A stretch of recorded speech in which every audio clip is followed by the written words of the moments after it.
This is X.A. Anderson. Welcome to the Principal Podcast today. Today, we're going to be talking about doing things that are not urgent, but important. And this is not a thought that's original to me. This is a thought that came from Stephen Covey. One of the things he talks about is that high-performing individuals, high-performing organizations spend a lot of times doing things that are not urgent, but important.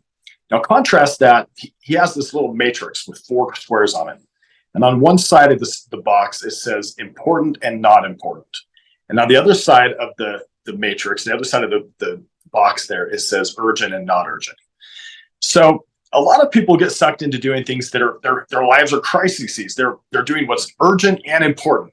In other words, if somebody has a medical emergency, that's both urgent and important. You have to deal with those things. I'm not saying you shouldn't deal with them. The next box would be not urgent but important. The next thing would be urgent but not important, and another one would be not urgent, not important. So let's discuss all the boxes really quick that Stephen Covey talked about, and talk about where we should spend our time.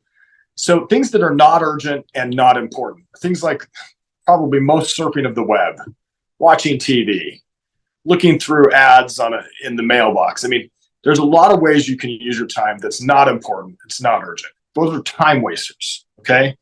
There's other things that appear to be urgent, but they're not important. Like we have to go to this sale, and you're going to miss the sale, or a lot of things that somebody says, "Hey, I need you to help me right this second," and they may have a real crisis. You may need help them, but there's sometimes where people can make things look urgent, but they're still not important. Which would be, I think of like sales. Like if you don't buy this sale right now, you're going to miss out. And usually they have the same sale coming on later on. It's really not that urgent, even though they make it look urgent and it's not important.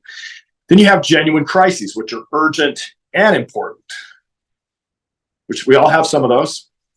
But then he found that when high-performing organizations spent most of the time in not urgent but important things.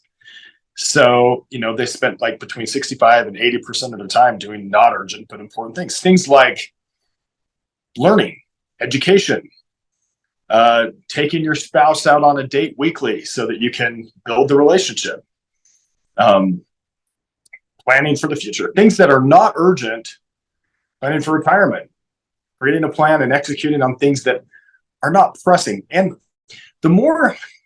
what he stresses in this is the more that you spend in quadrant 2, the less crises you have. In other words, if I'm continually taking care of my body because I'm doing what's not urgent but important, so I just exercise every day, let's just say that, then I probably will have less probability of having a major health crisis where I have a major disease or something going on, or I injure myself because my body is not as strong as it could have been.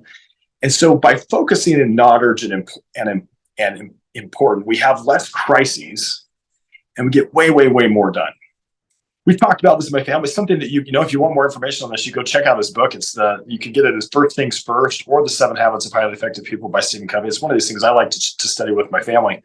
Are things that we can do that are not urgent but important. And one of those things is studying with your family. Like if you took 20, 30 minutes a day to just sit down and read good literature. We like to read the scriptures. We like to do other things. But think about how can I plan my day as a dad or as a parent and do the things that are really important. They're not urgent. It's the Principal Podcast. Thanks for joining today. Thanks for listening to the Principal Podcast today. Sign up for my newsletter specifically geared towards helping you be an awesome dad, an awesome parent, to be able to better lead, love, and influence your family and children at xsane.com/subscribe. That's xsane.com/subscribe, spelled EKSAYN.com/subscribe. This newsletter is going to give you tips about how to be a great dad with the links in the show notes. But whatever you do, remember that what you do in your own home will have more influence than anything else you do in the world. Thanks again for listening today.